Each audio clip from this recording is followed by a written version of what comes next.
Now let's talk about firearm malfunctions. There's 4 types of malfunctions you can have with a semi-automatic pistol. Failure to feed, failure to fire, failure to eject, and failure to extract. Each of these requires an immediate action. In a civilian setting, maybe in a competition setting, there's a different standard.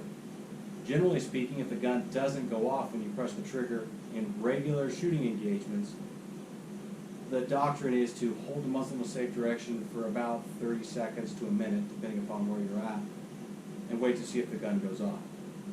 In a combat setting, when we're in a gunfight, we can't wait that long because we'll die before that happens. So we teach immediate action drills, how to get that weapon system back up into the fight in the most expeditious manner possible. The good thing is that the failure to feed, fire, and eject are all cleared in the same way.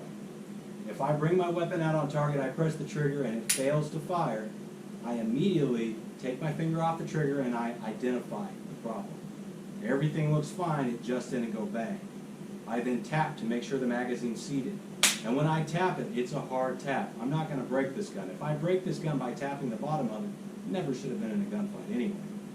After I've tapped it and made sure that magazine's seated, I rack it while rolling it to the side to let gravity help clear anything out of that chamber.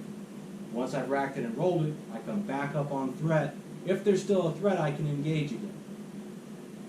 Identify with the finger off the trigger, tap the base of the magazine to make sure it's properly seated, rack and roll the slide, and then re-engage your threat if necessary. Why do we take our finger off the trigger when we identify? To make sure we don't have an accidental discharge. Why do we tap? To make sure that that magazine's seated. If that magazine's slightly out, when I rack this, the round comes out of the chamber, but nothing's going into or coming out of that chamber now.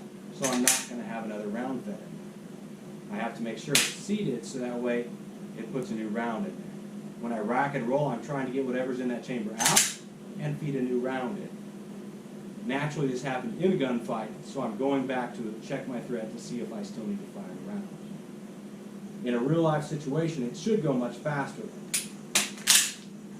And I'm right back at it, going through all the steps, but at a more dynamic pace.